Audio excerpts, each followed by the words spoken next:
Pelakon ni, movie dia dapat kutipan sebanyak 76 juta ringgit Malaysia dalam masa 33 hari selepas ditayangkan. Hoi. Cerita apa? Cerita Blood Brothers. Ini adalah Shahnaz Ahmad. Mamu. Kita nak review Show me Jam the way, show me the way. Mamur. Ini adalah Rolex Rolex GMT Master 2 model 126710G RNR. Yang ini adalah yang dinamakan Bruce Wayne.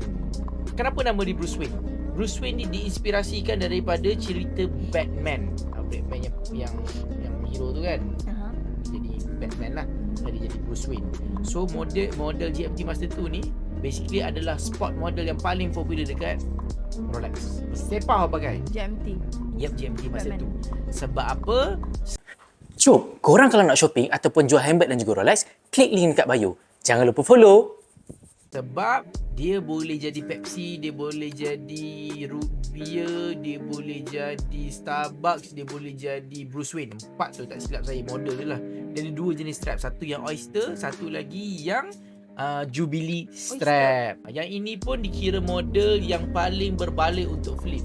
Retail 46,000. You keluar, you jual, you boleh flip dan jual pada harga RM88,000 sahaja.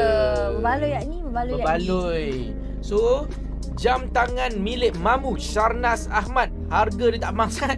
Harga dia dekat RM88,000 sahaja. Jom shopping dan jual melalui Icon Lux. Jimat sehingga 70%, installment serendah RM5 sehari. Jual dan konsign item anda dengan kami. Cepat, klik link di bio sekarang.